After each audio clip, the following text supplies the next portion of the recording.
Misia 1000 je tak naša odozva na to, aby sme ako spoločnosť prosperovali.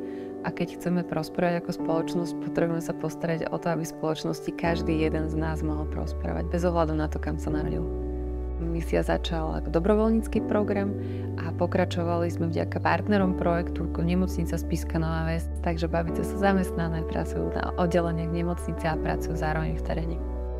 Naša nemocnica Spišská Nová Ves je spádovou nemocnicou aj pre pacientov, aj pre ženy, aj pre detičky z marginalizovaných skupín obyvateľstva a to bolo našim cieľom priblížiť sa týmto ľuďom a práve preto sme sa zapojili do projektu Misia 1000.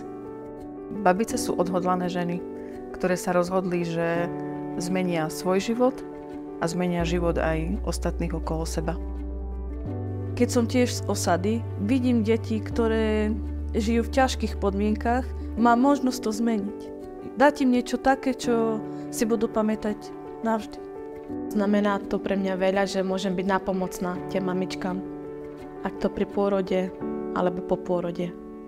Príprava babíc je veľmi intenzívna. Každá táto babica vlastne musí prejsť odborným vzdelávaním, pokračuje počas celého pôsobenia babice vlastne v programe.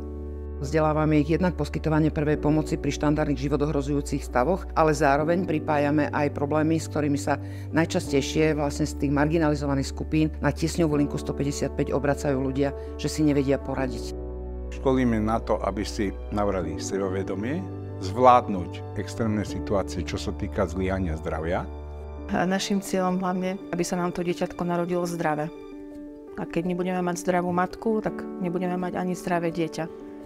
Na tých oddeleniach, kde tie babice fungujú, je to ozaj zmena myslenia našich zdravotníkov a babice sa stávajú našimi kolegyňami. Vidím, že som napomocná, lebo tie deti napredujú.